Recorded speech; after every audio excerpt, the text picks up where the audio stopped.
Welcome back to Explaining Everything, the channel where we uncover the fascinating science and history behind everyday things.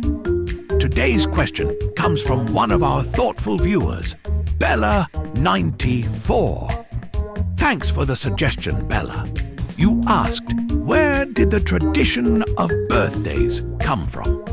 Birthdays are something we celebrate without a second thought. But have you ever wondered why we mark the day of our birth at all? Turns out, the tradition of celebrating birthdays is layered with history, culture, and even a bit of astrology. So, if you've ever been curious about how this special day became a global phenomenon, stick around as we take a deep dive into the story behind birthdays, right here on Explaining Everything.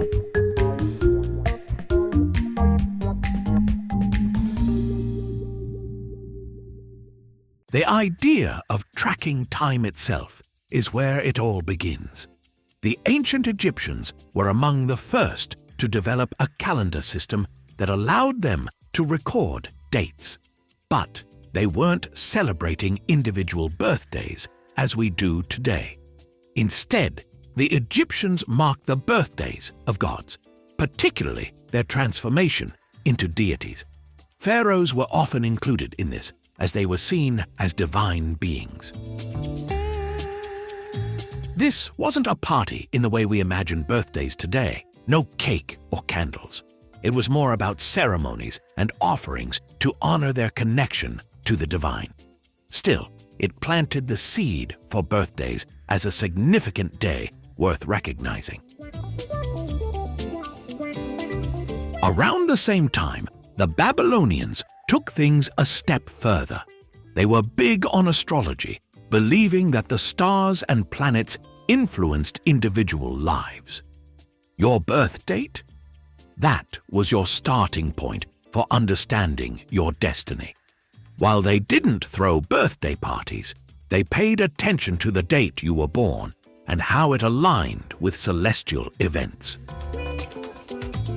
This blend of calendars, astrology, and cultural rituals created the foundation for the idea that the day of your birth holds special significance. The ancient Greeks also had their take on birthdays, but it's here we start to see elements that feel a bit more familiar. To honor Artemis, the goddess of the moon and hunting, the Greeks would offer round cakes as a tribute. These cakes symbolized the moon, and candles were lit on top to mimic its glowing light. While this wasn't tied to personal birthdays, the act of associating food, light, and celebration with a specific date laid the groundwork for some of today's traditions. If you're looking for when personal birthday celebrations became a thing, thank the Romans. They took birthdays to the next level, celebrating not just the gods, but also regular people. Wealthy Roman families would throw feasts for a loved one's birthday, inviting friends, family, and sometimes even the entire community. For men, that is. Women's birthdays weren't typically celebrated, at least not until later centuries. Romans also celebrated the birthdays of emperors and other important figures as public holidays, turning private milestones into collective cultural events. Interestingly, the Romans also popularized the idea of milestone birthdays. Turning 50, for example, was a big deal, often celebrated with more grandeur than other years. When Christianity began to spread, the tradition of birthdays became controversial. Early Christians didn't celebrate birthdays because they associated the practice with pagan customs. Instead, they focused on spiritual milestones like baptisms or saints' feast days. It wasn't until the 4th century when Christmas began to gain prominence as the celebration of Christ's birth that the concept of birthdays began to find acceptance in Christian traditions. Over time, this opened the door for individuals to reclaim their own birthdays as special occasions. Fast forward to the 18th and 19th centuries, and birthdays began to look more like the celebrations we know today. The rise of children's birthday parties played a huge role in this transformation. In Germany, for example, there was a tradition called Kinderfeste, where children were celebrated with cakes and candles. Each year of life was represented by a candle, with one extra for good luck. Sound familiar? These traditions were carried across the globe, blending with local customs to create the modern birthday. By the time the Industrial Revolution hit, cakes became more accessible to people outside of the wealthy class, thanks to advances in baking and sugar production. Birthday cards, too, became a popular way to mark the occasion. What's a birthday without the iconic Happy Birthday song? Surprisingly, this wasn't introduced until the late 19th century.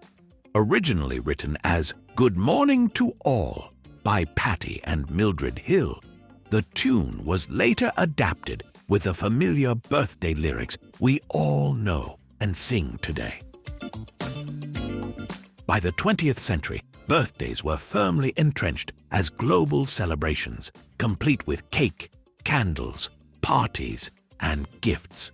They've evolved to reflect cultural nuances. Some people might break a piñata, others might enjoy a feast, and some might keep it simple with a quiet dinner.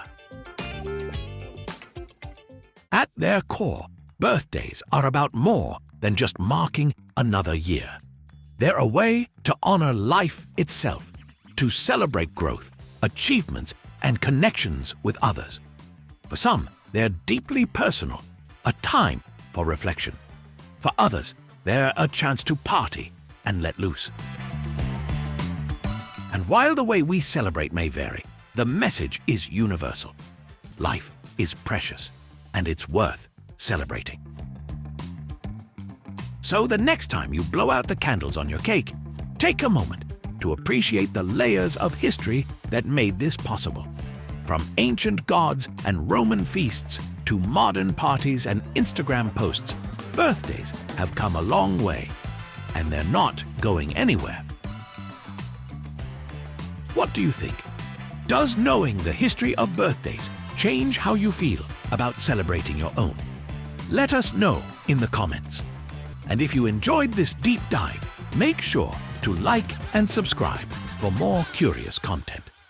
Also, if you have suggestions for our next video, feel free to share them in the comments as well. We'll be sure to give you an acknowledgement for your contribution. Thank you for tuning in, and join us next time here in the channel that answers all the why, what, who, where, and how questions you've always wondered about. Here on Explaining Everything.